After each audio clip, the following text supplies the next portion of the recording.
Hello, and welcome to another Grand Entrevista. My name is Jennifer Ferreira, and I'm joined today by Denise McClure, the City of Brampton's Senior Manager for Economic Development. Today, we'll be discussing the city's recently approved Economic Development Master Plan. Thank you so much for joining us today, Denise. Thank you, Jennifer, for having me. It's great to be here. If we could start off by you telling us just a bit about how the idea for this plan first came about. We started working on the plan about a year ago with the business community and our economic development office, and we also worked with a consultant called Ernst & Young. Part of our challenge in Brampton, and probably our biggest opportunity, is that, as you can see, Brampton is really growing in a fast way. So we have 14,000 new residents coming into Brampton every year. We're a very diverse and young community, so we have a lot going for us.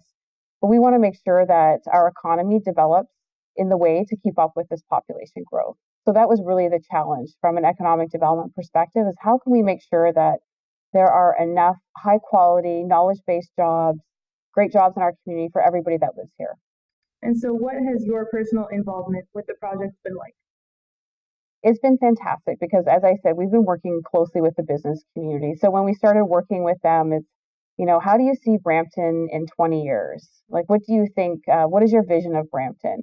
And definitely what the business community has told us is that we want to turn the corner on Brampton being viewed as a bedroom community, as part of Toronto. We want to really identify as becoming a global leader in innovation, talent, and jobs and investment. Like, we really want to differentiate ourselves in that way.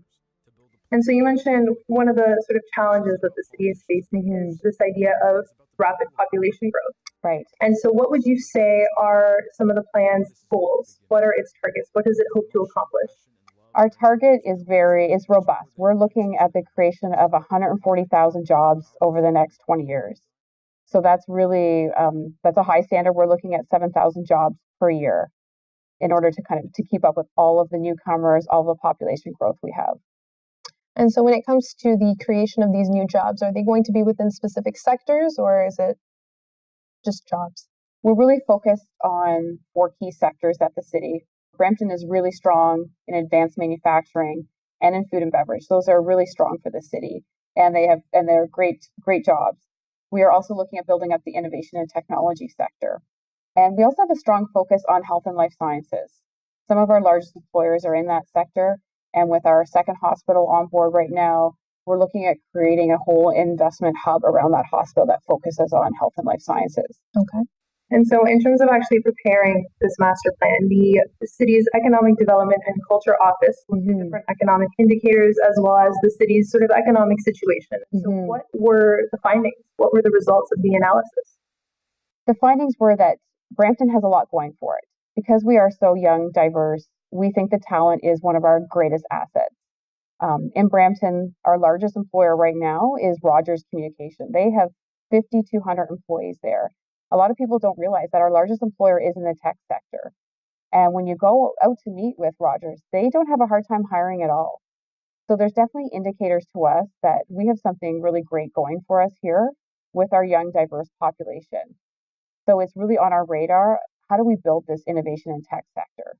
And with Ryerson coming Brampton to downtown Brampton, it's how do we get Ryerson working with our business community and make sure that the businesses are benefiting from having Ryerson here? How do we make sure all the young people in this city have access to everything that Ryerson will bring to us? We want young people to know that they don't have to leave Brampton to go find these great tech jobs, that we're going to work with our employers, and that the jobs really exist here right now, but how do we really grow that sector? And so also in the preparation of the plan, the city also looked at 6 comparator cities. Yes. Places like Surrey, British Columbia, Columbus, Ohio. Why were these 6 in particular chosen to sort of compare to Brampton's situation? We wanted to look at cities that were facing similar challenges to what Brampton is facing. So looking at cities that face a lot of population growth and cities that may be on an outlier. So San Jose, California is outside of Silicon Valley. So how did they develop to really become, how did they differentiate their city? How did they develop their programming? And a lot of the lessons that we learned, like what can we learn from looking at those cities? Right. Now, the mayor of Brampton, Jennifer Ferreira, was quoted as saying that this report speaks of major economic storm clouds on the horizon. What are these storm clouds that she's talking about? Interestingly enough, Brampton does have a very large advanced manufacturing sector. And with all of the trade situation right now with the U.S., so this does pose some challenges we have a very large sector here. So we are working with our large employers to understand how we can help them overcome some of those challenges. In terms of sort of keeping up rates of employment? In terms of there's actually a project called Advanced Manufacturing Supercluster.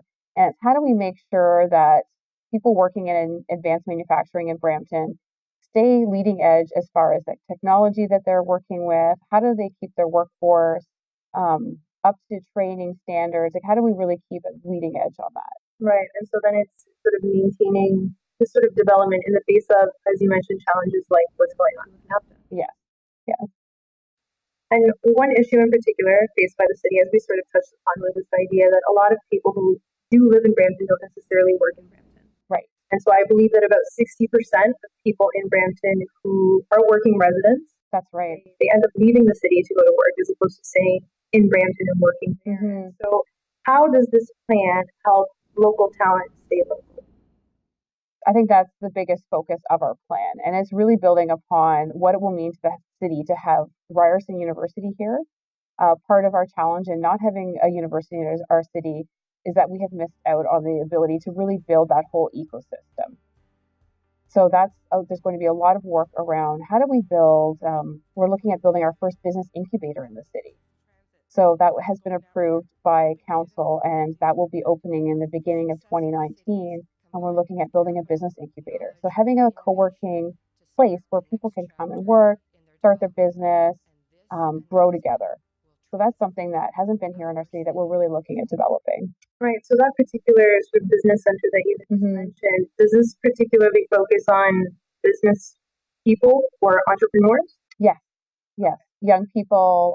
We're also seeing a lot of people kind of mid-career, like people in their 40s who are maybe pivoting from having a typical office job. Maybe they've been doing that commute to Toronto and they're done with that. They really want to start out on their own. So a lot of opportunity in the city. Right. So it seems very much as though they're helping business people from the ground up. Right? Yes. Who haven't necessarily had an opportunity to enter into the field, and the city is sort of helping to give them that opportunity. And what we've learned is that we really do have the expertise right here in Brampton. Like there's so much great local talent. It's really just the city facilitating what's here. Right. And what will it mean to also have Ryerson feel the fire there? Because Ryerson is a leading incubator on their campus. So it's just going to be, magic is going to happen. The partnership between Ryerson University as well as Sheridan College towards the creation of this new downtown campus, as well as the Center for Innovation, perhaps one of the more exciting parts of this plan. And so the center in particular, how is that going to help the city better adapt to shifts in technology? Well, one of the main topics that they're looking at is like building some expertise around cybersecurity, which is a huge opportunity in the sector. So I know when I was out on a business visit to Rogers right now, they said most of their training that they do is really in-house around cybersecurity. There's a lot of opportunity for Brampton to take this as a niche, working with Ryerson as far as how do we find the companies that are looking for this expertise, where there's a gap, and how do we really grow this and become something unique? And so when it comes to cybersecurity, this is something that you'd like the city to sort of take on almost as a project of its own? Ryerson would be taking on the project, and we would be working in collaboration with them and finding really it's really about the business partners that we would bring in. Right. And so then there are plans to sort of get in touch with local businesses to sort of expand on this partnership between Ryerson and Sheridan. For sure. And I think that's one of the great parts of our economic development master plan. This isn't something that the city is going to do on their own, that we really need to be working on the partnership side, looking at what the businesses in our community, what businesses beyond Brampton are looking for. And so I believe in the report, it does also touch upon, going back to cybersecurity, it does sort of touch upon the topic in and of itself. Why is it so important that a city be conscious when it comes to something like cybersecurity? I think it's only when something, I come from a banking background as well. And from my experience, it's only when something kind of goes wrong that people really pay attention to it. So I think that companies will kind of motor along until something happens. they get happy. So it's really important for us to work with the business community to make sure that all of companies identify the potential for the risk and how can we mitigate it and build the programming. Because unfortunately, a lot of people will sit back until something happens. A particularly important part of this document is the focus on investment, specifically in infrastructure. And the document itself does introduce this concept of a multimodal transit center to be done in partnership with the Greater Toronto Airport Authority. Can you tell us a bit about this transit center? So the Greater Toronto Airport Authority has on their part of their strategic plan to become a major intermodal transit area. As you know, the airport actually isn't in Brampton. However, we are only about 4 miles from the airport. It's a huge asset for us. It's important for us. So we want to look at creating a real partnership with the Greater Toronto Airport Authority and looking on how we can really use that as more of a catalyst to drive jobs in our community. And not just from a transit perspective, it's really about the talent that the airport facilitates, like the people coming in and out of that airport, and how we can use that to develop our economy in Brampton. Right. And so transit, certainly within the city, is something that's been developing quite a bit over the past few years, what with Go Transit and whatnot. And so this would simply increase mobility within the city. For sure, because the airport is so close to us, and quite often we haven't really taken advantage of that. So I think now is our time to really look at the plans that the airport has and make sure that Brampton is included as part of that.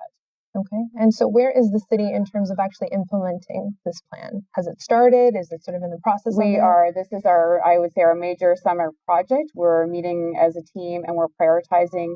We have started the first steps on creating one of the biggest action items, or the first steps is creating an investment and jobs task force. Okay.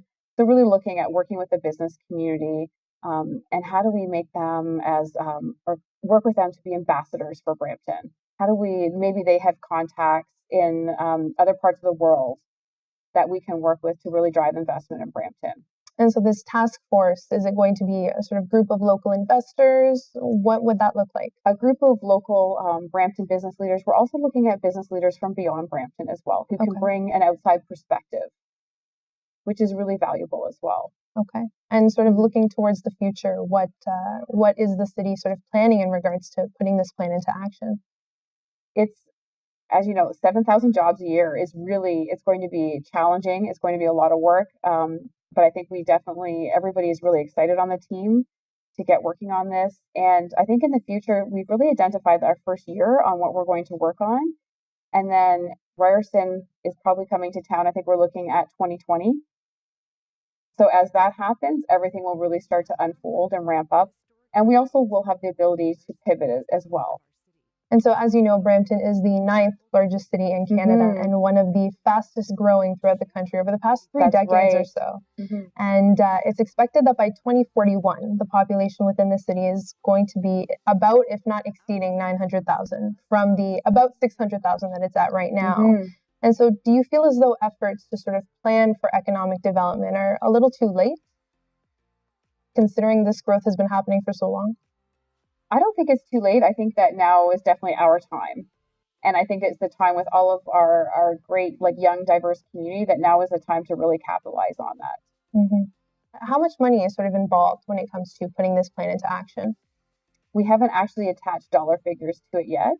We are putting together more of our action plan, and then we will come forward with budget. But right now, we're building it into our current work plans for the Economic Development Office.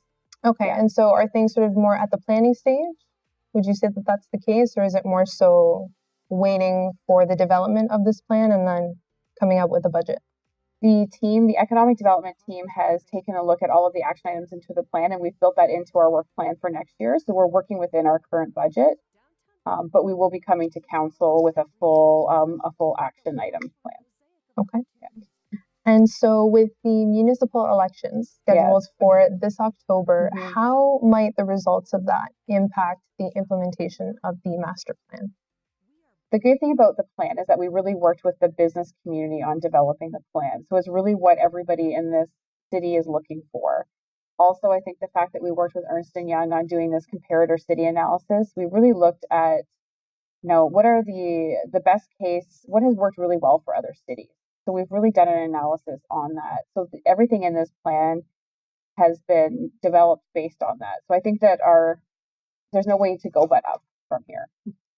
What does the ideal Brampton look like to you? The ideal Brampton, we really want to change that scenario that you talked about when you mentioned that the 60% of people kind of who wake up and go to work every day in Brampton leave Brampton right now to go to work. We want to switch that. We want to make sure that, everybody is waking up and they have their job right here in the city, that we're really creating a complete community where you have your kids at school here, that all the entertainment, that we are culturally vibrant, and that you work right here. Perfect. Thank you so much for joining us today, Denise. It was a pleasure having Jennifer. You. And thank you to you at home for watching yet another Gran Entrevista. My name is Jennifer Ferreira, and have a good night.